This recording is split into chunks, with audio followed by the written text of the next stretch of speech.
Nour Dari, vous êtes le fondateur et analyste de l'Islamic Theology Counterterrorism Think Tank, un think tank donc sur le contre-terrorisme. Premièrement, comment pouvez-vous expliquer que le Premier ministre Khan et le ministre des Affaires étrangères Qureshi ont immédiatement démenti votre information sur la présence d'une délégation pakistanaise en Israël ? Depuis quelques jours, depuis que j'ai tweeté et que j'ai donné des interviews à votre chaîne en anglais et sur d'autres médias israéliens, cette info a fait grand bruit dans tout le pays. Il y a eu ensuite une énorme pression de lobbies religieux, de l'opposition et même de la coalition dirigée par Khan. Résultat, le Premier ministre et le ministre des Affaires étrangères sont mis sous pression pour démentir ou rejeter ce type de rencontre. Je dirais qu'ils n'ont pas d'autre choix s'ils ne veulent pas sacrifier leur carrière politique que de ne pas admettre que ces rencontres ont eu lieu. Mais confirmez-vous qu'un délégué pakistanais a bien été envoyé par le Premier ministre Khan en Israël et qu'il a rencontré des responsables de la sécurité, dont notamment le chef du Mossad? Yes, it's confirmed that he met. Oui, je peux confirmer que ce délégué pakistanais a rencontré des Israéliens. Je n'ai fait que révéler la présence d'une personne, mais le Pakistan ou d'autres analystes ont dévoilé plus d'éléments sur la rencontre.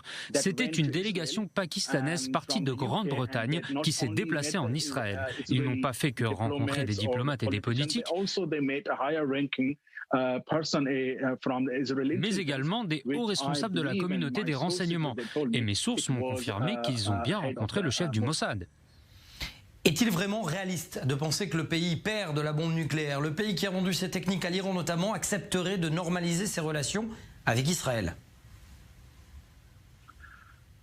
Yes, definitely, because Pakistan is the only Muslim nuclear country.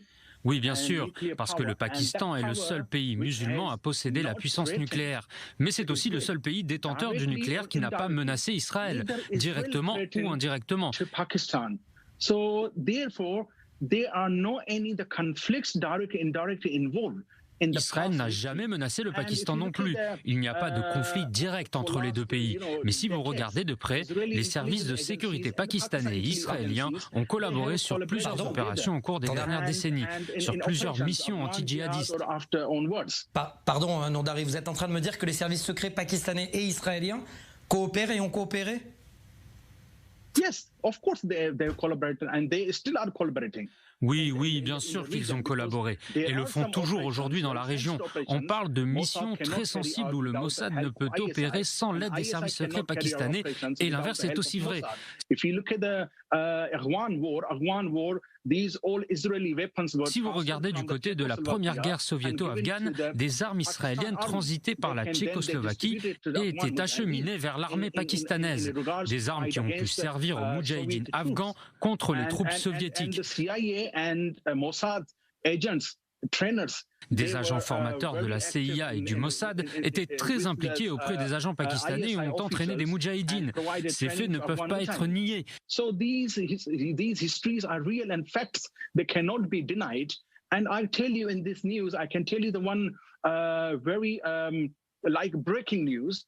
Et je peux vous apporter un scoop ce soir. Mes sources me confirment que ces dernières années, le Pakistan a acheté des technologies de pointe israéliennes via la Grande-Bretagne pour protéger son arsenal nucléaire. To secure its nuclear arsenals. They bought it from UK, but they knew that technology is been delivered.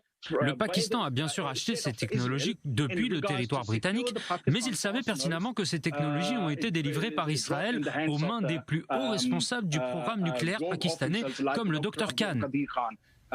Mais est-ce que cela signifie qu'Israël dispose de grandes oreilles au Pakistan? Si vous regardez dans ce livre, l'unité de contre-espionnage israélienne 8200 a réussi à briser les codes des communications entre les responsables nucléaires pakistanais et iraniens. Donc les signaux de contre-espionnage de 8200 sont parvenus à écouter les réseaux de communication entre le Pakistan et l'Iran sur le programme nucléaire de Téhéran. C'est dans le livre écrit par un expert sur le nucléaire pakistanais. Des faits qui ont aussi été démentis par des officiels pakistanais, mais tout porte à croire qu'il s'agissait d'une vente de matériel nucléaire du Dr Khan sur le marché noir aux Iraniens. Merci Nour Dari, je vous rappelle que vous êtes fondateur et analyste de l'Islamic Theology Counter-Terrorism Think Tank. Merci à vous. C'est un honneur, merci beaucoup.